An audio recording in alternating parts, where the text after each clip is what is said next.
మా తెలంగాణ న్యూస్ కి స్వాగతం. బులెటిన్ లో ముందుగా హెడ్లైన్స్ చూద్దాం. నూతనంగా నిర్మించిన ఫ్లైఓవర్ బ్రిడ్జి BHEL కు చేరుకున్న కేంద్ర మంత్రి నితిన్ గడ్కరీ, కిషన్ రెడ్డి. లాబొరేటరీస్ పరిశ్రమలో R&D సెంటర్లో అగ్ని ప్రమాదం, మంటలను అదుపు చేస్తున్న ఫైర్ సిబ్బంది. 1,70,00,000 రూపాయలతో ప్రభుత్వ ఏరియా ఆసుపత్రి, రోగుల సంఖ్యకు అనుగుణంగా సౌకర్యాలు. సదస్సులను సద్వినియోగం చేసుకోవాలి, ఆధారాలతో దరఖాస్తు సమర్పించండి. పటాన్చేరు నియోజకవర్గంలోని బెల్ చౌరస్తాలో నూతనంగా నిర్మించిన ఫ్లైఓవర్ బ్రిడ్జిని కేంద్ర రోడ్లు రవాణా శాఖ మంత్రి నితిన్ గడ్కరీ లాంఛనంగా ప్రారంభించారు, జాతికి అంకితం చేశారు. సంగారెడ్డి జిల్లాలో జరిగే అభివృద్ధి పనులను ప్రారంభించేందుకు BHEL కు చేరుకున్న కేంద్ర మంత్రి నితిన్ గడ్కరీ, కిషన్ రెడ్డి, రాష్ట్ర మంత్రి కోమటిరెడ్డి వెంకటరెడ్డి, CS రామకృష్ణారావుకు ఇక్రిసెట్లో రాష్ట్ర మంత్రులు దామోదర రాజనరసింహ, కొండా సురేఖ, MP రఘునందన్, జిల్లా కలెక్టర్ క్రాంతి వల్లూరు ఘన స్వాగతం పలికారు. అనంతరం కేంద్ర మంత్రి నితిన్ గడ్కరీ చేతుల మీదుగా BHEL లింగంపల్లి ఫ్లైఓవర్ బ్రిడ్జిని ప్రారంభించారు. లింగంపల్లి ఫ్లైఓవర్ జాతికి అంకితం చేసిన కేంద్ర మంత్రి నితిన్ గడ్కరీ ఫ్లైఓవర్ బ్రిడ్జిపై పయనించారు. ఈ కార్యక్రమంలో స్థానిక MLA Gudem Mahipal Reddy, Lingampally MLA Arekapudi Gandhi, MLC Anji Reddy, స్థానిక కార్పొరేటర్లు, ప్రజాప్రతినిధులు, అధికారులు పాల్గొన్నారు.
సంగారెడ్డి జిల్లా జిన్నారం మండలం IDA బొల్లారంలోని మైలన్ లాబొరేటరీస్ పరిశ్రమలోని R&D సెంటర్లో అగ్ని ప్రమాదం, మంటలను అదుపు చేస్తున్న ఫైర్ సిబ్బంది. ప్రాణ నష్టం ఏమీ లేదు, స్వల్ప ఆస్తి నష్టం జరిగింది. షార్ట్ సర్క్యూట్ తోటే ప్రమాదం జరిగినట్లు సమాచారం.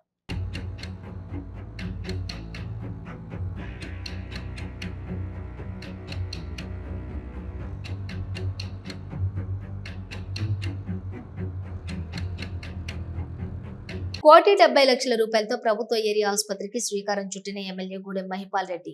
సంగారెడ్డి జిల్లా పటాన్చేరు పెద్ద ఆసుపత్రిగా పేరొందిన టంగుటూరి అంజయ్య ప్రభుత్వ ఏరియా ఆసుపత్రిలో వివిధ అభివృద్ధి పనులకు శంకుస్థాపన చేసిన ఈ సందర్భంగా ₹1,70,00,000 వివిధ అభివృద్ధి పనులకు శంకుస్థాపన చేసిన ఎమ్మెల్యే గుడెం మహిపాల్ రెడ్డి. ఈ సందర్భంగా ఆయన మాట్లాడుతూ 100 పడకలతో ఏర్పాటు చేసిన ప్రభుత్వ ఏరియా ఆసుపత్రులలో రోగుల సంఖ్యకు అనుగుణంగా సౌకర్యాలు కల్పిస్తున్నామని తెలిపారు. ఆసుపత్రి నిర్మించి దశాబ్ది కాలం పూర్తి కావటం మూలంగా పైప్ లైన్లు, డ్రైనేజీలు, డోర్లు, ఫ్లోరింగ్ మరమ్మతుల కోసం ప్రభుత్వం ఇటీవల ₹70,00,000 మంజూరు చేయడం జరిగిందని, ఈ నిధులతో పాటుగా ఏరియా ఆసుపత్రి పక్కనే నిర్మిస్తున్న సూపర్ స్పెషాలిటీ ఆసుపత్రి నిధుల నుండి మరో ₹1,00,00,000 ఏరియా ఆసుపత్రి మరమ్మతుల కోసం కేటాయించబోతున్నట్లుగా తెలిపారు. త్వరితగతిన పనులను పూర్తి చేయాలని సంబంధిత అధికారులను ఆదేశించారు. ప్రభుత్వ ఏరియా హాస్పిటల్లో మెయింటెనెన్స్ కోసము 70 లక్షల రూపాయలు శాంక్షన్ తీసుకోవడం జరిగింది. దాంతోపాటు ఇక్కడ సూపర్ స్పెషాలిటీ హాస్పిటల్ తరఫున ఒక 1 కోటి రూపాయలు ఇలా డైవర్ట్ చేసి టోటల్గా underground drainage, flooring, doors, windows, water pipe line, fluoride ట్యాంకులు ఇవన్నీ పేషెంట్లకు అనుకూలంగా ఇబ్బంది లేకుండా ఈ మెయింటెనెన్స్ కింద ఇవన్నీ తీసుకోవడం జరిగింది. ప్రభుత్వ ఆసుపత్రి అంటే బీదవారు వస్తారు, వారికి అన్ని అనుకూలంగా సౌలతులు ఉండాలనే ఆలోచనతోటి ఇవన్నీ గిట్ట శాంక్షన్ తీసుకోవడం జరిగింది. అవసరం అనుకుంటే మళ్ళీ ఒకసారి కలర్ గిట్ట అంతా వేసి నీట్గా చేసి ఈ ప్రాంతాన్ని సూపర్ స్పెషాలిటీ హాస్పిటల్ ఏ విధంగా వస్తూ ఉన్నదో మనకు అందుబాటులోకి వస్తూ ఉన్నది. దాంతో పాటు ఇది గిట్ట అదే మాదిరిగా ఉండాలనే ఆలోచనతో మేము సిఎస్ఆర్ ఫండ్ గిట్ట ప్లాన్ చేసి దీన్ని అభివృద్ధిలో ముందుకు తీసుకువస్తాం. రోగులకు ఈ ప్రాంత హాస్పిటల్కి వచ్చిన పేషెంట్లకు అన్ని రకాల వసతులు కల్పించి ముందుకెళ్తాం. సదస్సులను సద్వినియోగం చేసుకోవాలి. ఆధారాలతో దరఖాస్తు సమర్పించండి. సమస్యల సత్వర పరిష్కారానికి సహకరించండి. జిల్లా కలెక్టర్ రిజ్వాన్ బాషా షేక్ భూభారతి చట్టం అమలు నేపథ్యంలో ఈ రోజు నుండి ప్రభుత్వం ప్రతిష్టాత్మకంగా ప్రారంభించిన రెవెన్యూ సదస్సులో భాగంగా జిల్లాలోని స్టేషన్ ఘన్పూర్ మండలం పైలట్ ప్రాజెక్టుగా ఎంపికైన సందర్భంగా మండలంలోని విశ్వనాథపురం కొత్తపల్లి గ్రామ పంచాయతీలో జరుగుతున్న రెవెన్యూ సదస్సులను అదనపు కలెక్టర్ రోహిత్ సింగ్ తో కలిసి కలెక్టర్ రిజ్వాన్ బాషా షేక్ సందర్శించి సదస్సుల నిర్వహణ తీరును పరిశీలించారు. ఇప్పటి వరకు వచ్చిన దరఖాస్తులను పరిశీలించి సదరు దరఖాస్తుదారులతోటి కలెక్టర్ స్వయంగా మాట్లాడి సమస్యలను తెలుసుకున్నారు.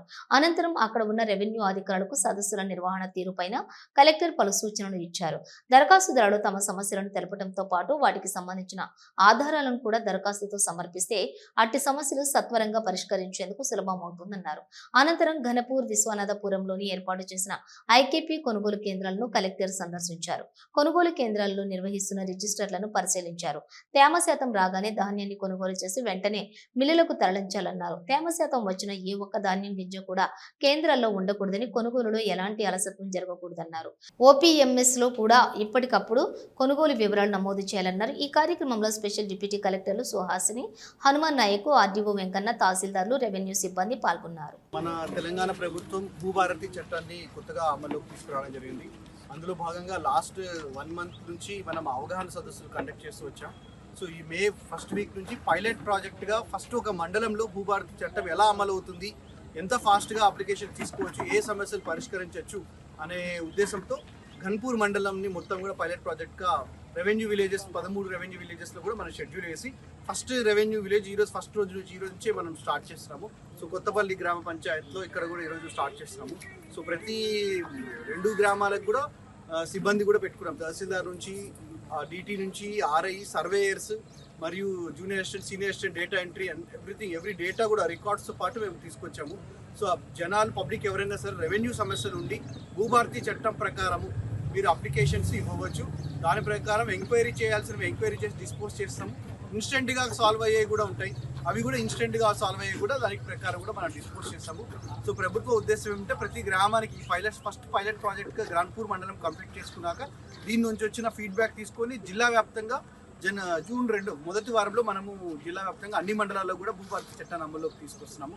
సో నా యొక్క రిక్వెస్ట్ ఏంటంటే రైతులు కానీ ఎవరైనా సరే ఆధారాలతో పాటు మీ అప్లికేషన్ దరఖాస్తు ఇక్కడ ఇస్తే రిసిప్ట్ కూడా ఇస్తాము, ఎప్పుడు ఇచ్చారు అనేది దానికి ఎంక్వైరీ చేసి దానికి ఆన్సర్ సొల్యూషన్ కూడా డిస్పోజ్ చేసి వాళ్ళకి సబ్మిట్ చేయడం జరుగుతుంది. సో దయచేసి అందరూ కూడా యూటిలైజ్ చేసుకోవాల్సిందిగా కోరుతున్నాం. యాదాద్రి భువనగిరి జిల్లా బి నగర్ మండలం నెమరగోములు గ్రామంలోని ఎన్ఫోర్స్మెంట్ డిపార్ట్మెంట్ ద్వారా విచారణ మరియు సోదాలు జరిపించి అక్రమార్కులపై చర్యలు తీసుకుని భూదానం, భూములు ఆక్రమణకు, కబ్జాలకు గురి కాకుండా అమాయకులకు తగిన న్యాయం చేయాలని బాధితులతో కలిసి యాదాద్రి జిల్లా కలెక్టర్ కు వినతి పత్రం ఇవ్వడం జరిగింది. ఈ సందర్భంగా సిపిఐఎం జిల్లా నాయకులు కల్లూరి మల్లేశం, యాదాద్రి భువనగిరి జిల్లా మైనారిటీ వెల్ఫేర్ సొసైటీ అధ్యక్షులు ఎండి ఇంతియాజ్ మాట్లాడుతూ బేబీనగర్ మండలం నెమరగోముల గ్రామంలో భూముల అక్రమంగా కబ్జా చేసి అమాయక ప్రజలకు అమ్ముకుంటూ ధనార్జన ధ్యేయంగా కోట్ల రూపాయలు గడిస్తున్నారని, అట్టి అక్రమార్కులపై చర్యలు తీసుకోవాలని జిల్లా కలెక్టర్ ను కోరటం జరిగింది. ఈ కార్యక్రమంలోని బాధితులు కాజా కుతుబుద్దీన్ తదితరులు పాల్గొన్నారు. యాదాద్రి భువనగిరి జిల్లాలో భూములకు సంబంధించి ఆక్రమణకు గురవుతున్న పరిస్థితి కొనసాగుతున్నది. మరి ప్రభుత్వం అక్రమార్కులకు అండగా ఉంటున్న పరిస్థితి ఉన్నది. ఇవాళ బీబీనగర్ మండలం నెమరగోములకు సంబంధించిన ఎవరైతే భూములకు సంబంధించిన వాళ్ళు భూదాన భూములు మాయి కొంతమంది ఆక్రమణకు గురి చేసిరని చెప్పి ఇక్కడికి వచ్చి దరఖాస్తు కలెక్టర్ గారికి ఇవ్వడం జరిగింది. ఎవరైతే నిజమైన లబ్ధిదారులు ఉన్నారో వాళ్ళకి న్యాయం చేయాలని చెప్పి సిపిఎం పార్టీగా డిమాండ్ చేస్తా ఉన్నాం. ఆక్రమణకు గురి చేసిన వాళ్ళపైన చర్యలు తీసుకోవాలని చెప్పి సుమారు ఆ గ్రామంలో 115 ఎకరాలకు పైగా ఆక్రమణకు గురైందని చెప్పి చెప్తారు. దీనిపైన పూర్తిగా ప్రభుత్వం విచారణ జరిపి ఎవరు ఆక్రమించినా, అది ఎంత పెద్ద వ్యక్తులు ఆక్రమించినా వారిపైన చర్యలు తీసుకోవాలి, నిజమైన బాధితులకు న్యాయం చేయాలని చెప్పి సిపిఎం పార్టీగా డిమాండ్ చేస్తాం. యాదాద్రి భువనగిరి జిల్లా బీబీ నగర్ మండల్ నెమరుగుముల గ్రామంలో భూదాన్ భూములకు సంబంధించి ఏదైతే అక్రమాలు జరుగుతున్నాయో దాని మీద పూర్తిగా విచారణ జరిపించి ఎవరైతే అక్రమాలకు పాల్పడ్డారో వారిపైన కఠిన చర్యలు తీసుకోవాలని చెప్పేసి నేను యాదాద్రి భువనగిరి జిల్లా మైనార్టీ వెల్ఫేర్ సొసైటీ జిల్లా అధ్యక్షుడిగా నేను డిమాండ్ చేస్తూ ఉన్నాను. నా పేరు ఇంతియాజ్ అహ్మద్. ఏదైతే నెమరుగుముల గ్రామంలో మాజీ డిఎస్పీ ఎవరైతే ఉన్నారో అతను అందరికీ భయభ్రాంతులకు గురి చేసి కబ్జాలకు పాల్పడుతున్నారని చెప్పేసి బాధితులు వచ్చి కలెక్టర్ గారికి రిప్రజెంటేషన్ ఇవ్వడం జరిగింది. నేను ఒకటే చెప్తా ఉన్నాను, కలెక్టర్ గారి ద్వారా ప్రభుత్వానికి ఎవరైతే ఈ భూ అక్రమాలు చేసి కోట్ల రూపాయల వ్యాపారం చేస్తున్నారో అమాయకులను ఆసరాగా చేసుకొని వాళ్ళందరిపైన కఠిన చర్యలు తీసుకోవాలని చెప్పి కోరుతా ఉన్నాను. అలాగే ఇంకో మెసేజ్ ఇస్తున్నాను, ఇక్కడ నుంచి ఎవరైతే అమాయక ప్రజలు ఉన్నారో మీరు ఎటువంటి భూదాన్ భూములు కూడా కొనకండి. యాదాద్రి జిల్లా కలెక్టర్ గారు స్పష్టంగా ఆదేశాలు ఇచ్చారు. భూదాన్ భూములు అమ్మడం కొనడం నేరం అని చెప్పేసి చెప్తున్నారు. ఇంకోటి చాలా తెలంగాణ వ్యాప్తంగా చాలా జిల్లాలలో కూడా ఎన్ఫోర్స్మెంట్ అటాక్లు జరుగుతున్నాయి, ఈడీ అటాక్లు చేస్తున్నది. ఎవరైతే భూదాన్ భూములకు లావాదేవీలు జరిపి కోట్ల రూపాయలు వెనకేసుకున్నారో వాళ్ళ మీద కఠిన చర్యలు తీసుకుంటా ఉన్నారు. అలాగే యాదాద్రి భువనగిరి జిల్లాలో కూడా కలెక్టర్ గారు అక్కడ నెమరుగుముల గ్రామానికి విచ్చేసి అక్కడ ఎవరైతే భూదాన్ భూములను అక్రమంగా కబ్జా చేసి అమ్ముకున్నారో వాళ్ళందరిపై న్యాయ విచారణ జరిపించి వారిపైన కఠిన చర్యలు తీసుకోవాలని చెప్పేసి నేను కోరుతా ఉన్నాను. ఈరోజు బాధితులు కలెక్టర్ గారికి విన్నవించుకోవడం జరిగింది. సుమారు 115 ఎకరాల భూమి ఏదైతే ఉన్నదో అది ఆక్రమణకు గురైంది. అమాయక ప్రజలకు భూదాన్ భూమి అని చెప్పి విషయాన్ని దాచిపెట్టి లక్షల రూపాయలకు అమ్ముకొని కొన్ని కోట్ల రూపాయలు వెనకేసుకుంటున్నారు. తక్షణమే వారి మీద చర్యలు తీసుకోవాలని చెప్పేసి నేను ఇక్కడ నుంచి యాదాద్రి జిల్లా కలెక్టర్ కార్యాలయం నుండి ఈడీ గారికి ఇట్లా నేను కోరుతా ఉన్నాను. ధన్యవాదాలు. భద్రాద్రి కొత్తగూడెం జిల్లా కొత్తగూడెం హేమచంద్రపురం పోలీస్ హెడ్ క్వార్టర్స్ లో జిల్లా ఎస్పీ రోహిత్ రాజ్ విలేకరుల సమావేశం నిర్వహించారు. ఛత్తీస్గఢ్ రాష్ట్రానికి చెందిన బీజాపూర్, సుక్మా, పామేట్ జిల్లాలకు చెందిన 14 మంది నిషేధిత మావోయిస్టు పార్టీ సభ్యులు భద్రాద్రి కొత్తగూడెం జిల్లా పోలీసులు సిఆర్పీఎఫ్ బలగాల ఎదుట లొంగిపోయినట్లు తెలిపారు. 11 మంది పురుషులు, 3 మహిళా మావోయిస్టులు సరెండర్ కాగా వారిలో ఏసీఎం కేడర్ కు చెందిన 2 ఉన్నట్లు తెలిపారు. జనవరి 2025 నుండి నేటి వరకు వివిధ కేడర్లో పనిచేస్తున్న 227 మంది మావోయిస్టులు లొంగుబాటు అయ్యారని, ఇంత పెద్ద స్థాయిలో మావోయిస్టులు లొంగుబాటు కావడానికి ప్రధానంగా తెలంగాణ ప్రభుత్వం, తెలంగాణ పోలీసులు, సిఆర్పీఎఫ్ కోఆర్డినేషన్ తో సాధ్యమైందన్నారు. ఛత్తీస్గఢ్ రాష్ట్రంలోని సిఆర్పీఎఫ్ క్యాంపుల ఏర్పాటు మావోయిస్టు మనుగడకు ముప్పుగా పరిణమించిన నేపథ్యంలో మావోయిస్టుల మనుగడ అసాధ్యమని తెలంగాణ ప్రభుత్వం, తెలంగాణ పోలీసులు సరెండర్ అయిన మావోయిస్టులకు రివార్డులతో పాటు పునరావాస కార్యక్రమాలు, ఆపరేషన్ చేయు కార్యక్రమానికి ఆకర్షితులయ్యారని, మావోయిస్టు ప్రభావిత ప్రాంతాల్లో అభివృద్ధి కార్యక్రమాలు, ఆదివాసీ యూత్ కు స్పోర్ట్స్ కాంప్లెక్స్లు, మెడికల్ క్యాంపులు నిర్వహణతో సత్ఫలితాలను సాధిస్తున్నట్లు తెలిపారు. హింసాత్మక సిద్ధాంతానికి కాలం చెల్లిందని, హింసా విధానం వల్ల అభివృద్ధి సాధ్యం కాదని పోలీసులు ఎదుట లొంగిపోతున్నట్లు తెలిపారు. లొంగిపోయిన మావోయిస్టులకు తక్షణ సాయంగా 25,000 రూపాయలు ఆర్థిక సాయం అందించడమే కాకుండా కేడర్ స్థాయిని డీసీఎం కేడర్ 8 లక్షలు, ఏసీఎం క్యాడర్ కు 4 లక్షలు, పార్టీ సభ్యులు ₹1,00,000 చొప్పున అందిస్తున్నట్లుగా తెలిపారు.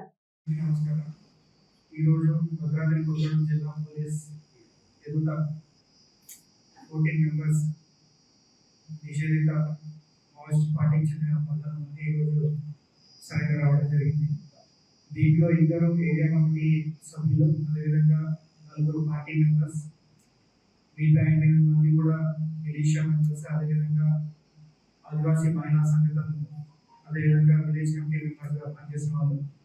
దీంట్లో అందరూ కూడా బీజాపూర్ జిల్లా వాస్తవ్యులు, ఆమె హుసూర్, అదేవిధంగా గమలూరు పిఎస్ అదేవిధంగా గ్రామానికి చెందిన వాళ్ళు. దీంట్లో ఒకరు ఏసీఎం ర్యాంక్ కూడా మన చెంగా నుంచి కూడా ఉన్నారు. సో ముఖ్యంగా ఈ రోజు 14 మందిలో 2 ఏసీఎం క్యాడర్ కూడా, ఒకరు వచ్చేసి మన సౌత్ గడ్చరోలి డివిజన్ కమిటీలో ఏరియా కమిటీ మెంబర్గా పనిచేశాడు. ఇంకొక ఏసీఎం క్యాడర్ వచ్చేసి మన వాజేడు వెంకటాపురం, ఏదైతే ములుగు పరిసర ప్రాంతాల్లో పనిచేస్తుందో ఏరియా కమిటీ, దాంట్లో కూడా మెంబర్గా పనిచేశాడు.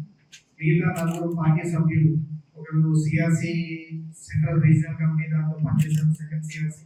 అదేవిధంగా బెటాలియన్కి సంబంధించిన ఫస్ట్ కంపెనీలో కూడా పార్టీ మెంబర్గా చేయడం జరిగింది.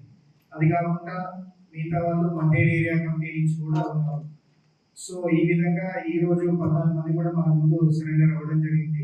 ఇదే కాకుండా మనం జనవరి 2025 నుంచి కూడా చూస్తే భద్రాద్రి కొత్తగూడెం జిల్లా పోలీస్ ఎదుట ఇప్పటి వరకు 227 మెంబర్స్ కూడా సరెండర్ అవ్వడం జరిగింది.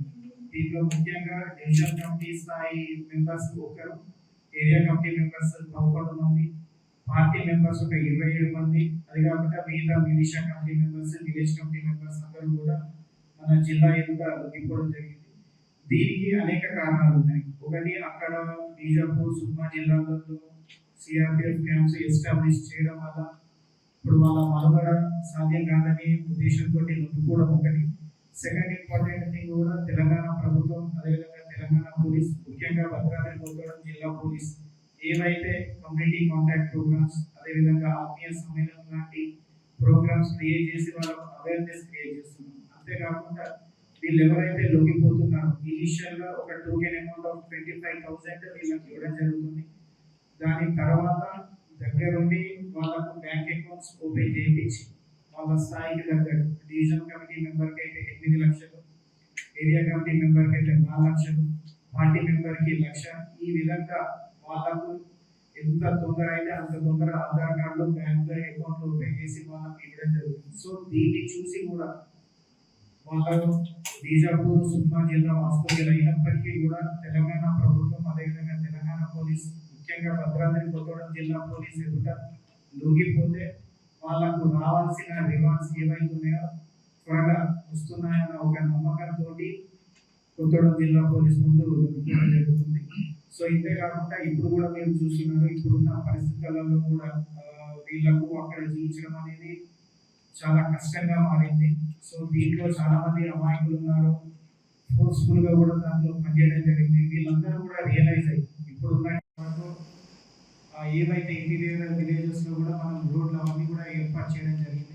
అంతేకాకుండా వాళ్ళకు మెడికల్ ఫెసిలిటీస్ కావచ్చు, యూత్ అట్రాక్ట్ చేయడానికి స్పోర్ట్స్ కాంప్లెక్స్ కావచ్చు, ఇవన్నీ కూడా చేయడంతో వాళ్ళు ఆకర్షితులై ఇక మావోయిస్ట్ తోటి వచ్చేది ఏం లేదు, వాళ్ళతోటి డెవలప్మెంట్ ఏం లేదని భావించి పోలీసుల ముందు లొంగిపోతున్నారు.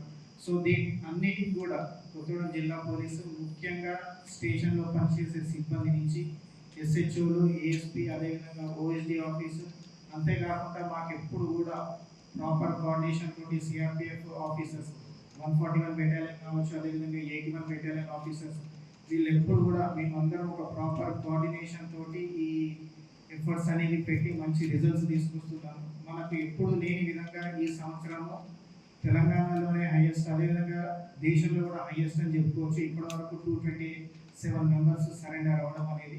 అంతేకాకుండా ఒక జిల్లా ఎస్పీగా, అదేవిధంగా తెలంగాణ పోలీస్, తెలంగాణ ప్రభుత్వం తరఫున మేము రిక్వెస్ట్ చేసేది ఒకటే, ఇప్పుడు ఈ హింసాత్మక ఏదైతుందో దానికి కాలం చెల్లింది. ఆ సిద్ధాంతాలు అవన్నీ కూడా ఇప్పుడు ఎవరు కూడా పట్టించుకునే పరిస్థితి లేదు. మీరందరూ కూడా ఎంత త్వరగా అయితే అంత త్వరగా బయటికి రండి, సరెండర్ కాండి. మీకు ఏదైతే రివార్డ్స్ ఉన్నాయో, ఓన్లీ రివార్డ్స్ ఈ 4 లక్షలు, 1 లక్ష రూపాయలు ఇచ్చి చేతులు దులుపుకోము. ఏదైతే సరెండర్ పాలసీ కింద మీకు ఏదైతే ఎలిజిబుల్ ఉంటారో, ప్రైవేట్ జాబ్ కావచ్చు, ఒక కిరాణా షాప్ కావచ్చు, అదేవిధంగా అగ్రికల్చర్ రిలేటెడ్ బోర్వెల్స్ కావచ్చు, ట్రాక్టర్ కావచ్చు, ఏ రకంగా అయినా కూడా తెలంగాణ పోలీసు ముందుండి మీకు హెల్ప్ చేస్తుందని కోరుకుంటూ సెలవు తీసుకుంటున్నాను. Thank you. బ్రిటన్ గురించి ముందు హెడ్లైన్స్ మరోసారి. నూతనంగా నిర్మించిన ఫ్లైఓవర్ బ్రిడ్జి బిహెచ్ఎల్ కు చేరుకున్న కేంద్ర మంత్రి నితిన్ గడ్కరీ, కిషన్ రెడ్డి. లాబొరేటరీస్ పరిశ్రమలో R&D సెంటర్లో అగ్ని ప్రమాదం, మంటలను అదుపు చేస్తున్న ఫైర్ సిబ్బంది. 1,70,00,000 రూపాయలతో ప్రభుత్వ ఏరియా ఆసుపత్రి, రోగుల సంఖ్యకు అనుగుణంగా సౌకర్యాలు. సదస్సులను సద్వినియోగం చేసుకోవాలి, ఆధారాలతో దరఖాస్తు సమర్పించండి. ఇవి బులెటిన్ డీటెయిల్స్. చూస్తూనే ఉండండి మా తెలంగాణ న్యూస్.